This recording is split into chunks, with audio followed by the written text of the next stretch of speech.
What if I told you, the fasting you've been doing wasn't from God, but from a man using you to cover his sin? What if your best friend, and your pastor, were betraying you behind the same altar you were praying at? This is real confession from deep within the church. In today's shocking confession, you'll hear the raw truth of how one young woman's hunger for God was used against her, by the very people who were supposed to protect her soul. Stay tuned, because this story will have you questioning what really happens behind church doors.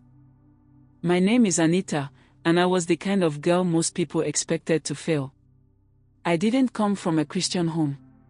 My father drank. My mother prayed, but mostly out of desperation, not faith. So when I found Christ at 24, I was hungry, not just for God, but for meaning, for direction, for approval. I joined the church with everything in me. Morning prayers. I was there. All night vigil. I stayed till the last benediction. They said I had zeal. Pastor Kwame called it evidence of a pure vessel. He took special interest in me. At first, it felt like a blessing. He'd call me after service and say things like, "You carry a powerful grace, Anita, but to unlock it, you must die to the flesh." I didn't understand what that meant exactly, but I nodded. He said fasting would purify me, remove my weaknesses, make me usable to God. So I fasted. And fasted. And fasted. The one sentence that became my fuel is that, "God is about to use you mightily," he said. I started skipping meals. Some fasts lasted 3 days. Others lasted 7. Once, he told me to do a dry fast for 5 days, no food, no water. I almost fainted at work, but I didn't want to disobey the man of God. He told me God was preparing me to be the next Deborah. He said intimacy with God required sacrifice. I was willing to pay the price. I thought I was dying to my flesh, but now I realize, I was just starving myself while he fed his own desires. Linda was my closest friend in church. We joined at the same time. She was fun, always smiling, always singing. She even helped me get through some of the hard fast. She'd check on me, pray with me, sometimes even fast alongside me. But slowly, things started to change. She stopped calling as much. When I texted, she said she was busy with church responsibilities. She started sitting closer to the front. Sometimes Pastor would call her for meetings I wasn't invited to. One day after service, I saw her in the corner with him, laughing like old friends. I felt something twist in my chest, but I brushed it off. I didn't know what I was looking at was betrayal being dressed in scripture. Linda began to glow, literally. New shoes. New weave. Designer bag. The kind of stuff we used to laugh about together because we couldn't afford it. When I asked her where she was getting the money, she smiled and said, "The grace of God is shining on me. You'll understand soon." I believed her. I thought God was rewarding her. Meanwhile, I was surviving on soaked gari and water during my fast. My head would spin. My body felt weak. But Pastor kept saying, "Don't give up, daughter. This is your spiritual training." But then came the night I never forget. It was a Friday evening, after night vigil. I had forgotten my Bible in the youth office and went back to get it. When I opened the door, I saw them. The lights were dim. She was sitting on his lap. Their faces were close, too close. They didn't see me immediately. Pastor looked up first, then quickly stood. Linda stepped back like she'd seen a ghost. He laughed awkwardly and said, "Oh Anita, you scared us. We were just praying and discussing ministry." Linda didn't say a word. She wouldn't even look me in the eye. I smiled like a fool and walked out slowly, but my mind was screaming. That night, I cried like never before. I wasn't crying because he betrayed me, I cried because I still wanted to believe it wasn't what it looked like. I needed answers. So I went back to the only thing I knew, fasting. This time, I did a 3-day fast. No food, just water. I locked myself in my room and begged God for clarity. I said, Lord, if this man is not your servant, if he's deceiving us, show me the truth. And on the 3rd day, I got more than just a revelation. I got a full-blown confrontation. You see, that 3rd day of fasting felt like something heavy had broken in the spirit. I wasn't hallucinating. I wasn't overthinking. God heard me. And He answered. But the answer didn't come in some big dream or angelic voice. It came quietly, through whispers, strange behavior, and a voice note I was never meant to hear. After that night in the office, I avoided her. I didn't want to accuse her wrongly, but I also couldn't pretend everything was normal. She noticed it. A week later, she came to my room. She didn't call first. Just knocked. I opened the door. She stood there smiling, holding fried rice in a takeaway pack. I made this for you, she said. I know you've been fasting again. I should have said thank you. I should have invited her in. But all I could say was, are you and Pastor Kwame involved? Her smile dropped. She looked confused, or maybe she pretended to be. What kind of question is that? I repeated it. She stood still for a moment, then laughed, that fake kind of laugh when someone's caught off guard. Anita, you've been fasting too much. It's messing with your head. But I saw it. The flash in her eyes. The panic behind the laugh. 2 days later, I got the confirmation I didn't ask for. I was in the media room at church, helping one of the leaders edit a sermon clip for YouTube. He stepped away to take a call and left his phone unlocked on the table. A notification popped up, a forwarded voice note from Papa. I don't know what made me do it, but I pressed play. It was Pastor Kwame's voice. Make sure you don't tell anyone what we did at the retreat. You're too special to me, Linda. Don't let Anita or anyone else ruin what we have. My stomach turned. So it was real. They weren't just close. They were involved, and he knew I suspected. I felt sick. Not just because of the betrayal, but because all this time, while I was being told to starve my flesh, he was feeding his own, behind closed doors. That Sunday, I sat through service numb. He preached about purity. About fleeing from temptation. He looked the congregation in the eye and said, in this house, we live holy. I wanted to scream. I wanted to stand up and say, you're lying. But I didn't. I sat quietly, with my Bible open and my mouth shut. That night, I cried again. But not out of confusion, out of clarity. I finally saw the truth. This wasn't about God. It was about control. He used anointing as bait.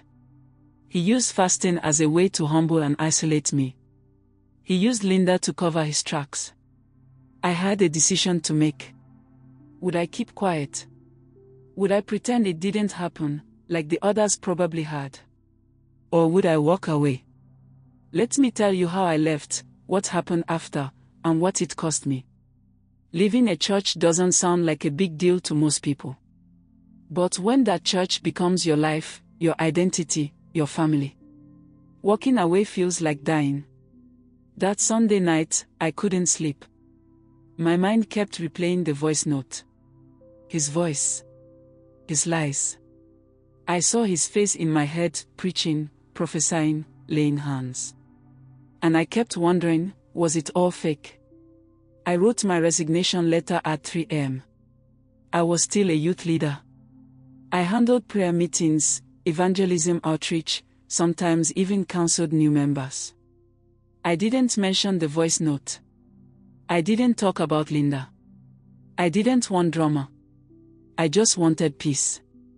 Monday morning, I sent the message. By evening, my phone was flooded. Missed calls from Pastor.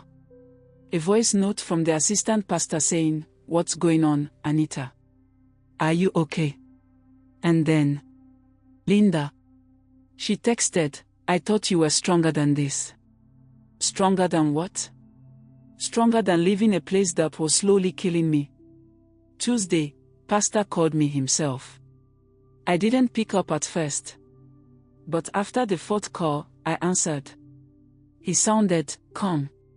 Too calm. Anita, daughter. I received your message. I was shocked. You should have spoken to me first. I said nothing. He continued, whatever you're dealing with, the enemy is trying to isolate you. You need to fast and pray. I can help you through it. That's when I spoke. I heard the voice note, Pastor. Silence. I continued, I know about you and Linda. And I've seen enough. He paused. Then said, be careful what you think you know. Touch not my anointed. Don't let the spirit of rebellion lead you away from your destiny. That sentence hit me hard. Touch not my anointed. I'd heard that verse so many times growing up, always used to shut down questions or cover up scandal. But now, it felt like a warning or a threat. I ended the call. The aftermath wasn't easy. Some people unfriended me. Others whispered. One church member even texted me to say, you've let the devil use you. After I left the church, I thought the worst was over. I thought distancing myself would bring peace, silence, and healing. But instead, it started a storm. Not just for me, but for everyone Pastor Kwame had hurt and silenced before me. The first person to reach out was Sarah. She was in the worship team, the soft-spoken soprano who always wore long skirts and barely said a word during youth meetings. She DM'd me out of nowhere. Anita. I heard what happened. I wanted to say, I believe you. My heart raced. She wasn't just talking about my resignation. She was confirming something. So I asked, did something happen to you too? Her reply? Just 3 words, it's a long story. We met and she told me that Pastor Kwame used to call her for late-night prayer sessions in his office when she first joined the church. He would ask me to kneel and then touch my hair, my shoulders, and say he was covering me spiritually. It always made me uncomfortable, but I thought maybe I was the problem. She paused. One time, he kissed me. Then told me it was prophetic intimacy. I wanted to throw up. I asked her why she didn't say anything. She looked down. Because I knew no one would believe me. And because his wife, she saw us once. And said nothing. That's when it clicked. The pastor's wife knew. She'd always been cold, quiet, distant. People said it was because she was deeply spiritual. But now I knew the truth, she had become numb to the filth. The more I listened, the more broken I became. And yet, the more alive I felt. All these years, we'd been sitting in the same church, lifting our hands to the same God. But silently bleeding from the same spiritual wounds. After months I started to feel something I hadn't felt in years. Peace. Not the kind that comes from being told, God will fight for you. Not the fake peace from covering wounds with church lingo. But real, raw, healing peace. I was no longer looking for a pastor to lead me. I was looking for Jesus, and for the first time in years, I saw him clearly. Not in a robe. Not in the voice of a preacher. But in my pain. In my silence. In my tears. He was there when I was kneeling in fake fasting. He was there when Pastor Kwame used my hunger for God against me. He was there when I found out my best friend was the other woman. He was there when I left. When I broke. When I almost gave up on him. And now, he was here, showing me that he never left. I no longer saw myself as a victim of a pastor. I saw myself as a survivor of spiritual abuse. And I realized, church hurt is real. But Jesus is still holy. And most importantly, I finally realized that God is not a man. He is not a manipulator. He is not a liar. He doesn't need to use fear to be followed. People ask me now, would you ever go back to church? Yes. But not blindly. Not to a pulpit because it's shiny. Not to a man because he's prophetic. Not to a movement because it has tongues and tambourines. I go where truth, humility, and Christ-like love live. And if it's just me and Jesus in my living room for a while, so be it. Because I finally know what it means to walk with Him outside the show, outside the lies, and outside the chains. There you have it, family. Another raw, unfiltered confession straight from the heart. Anita's story is a mirror, not just for broken systems, but for those of us who stayed silent for too long. Let this be a reminder that real deliverance doesn't come from fear, it comes from truth. If you've ever been through church hurt, or know someone who has, share this video. Your story matters. Your healing matters. And most of all, you are not alone. Don't forget to subscribe for more real, raw confessions from behind the pulpit. Comment below, have you ever experienced spiritual manipulation or fake deliverance? Share this story with someone who's been through church hurt, it could be the healing they've been praying for. Join our community for more healing, truth, and spiritual clarity.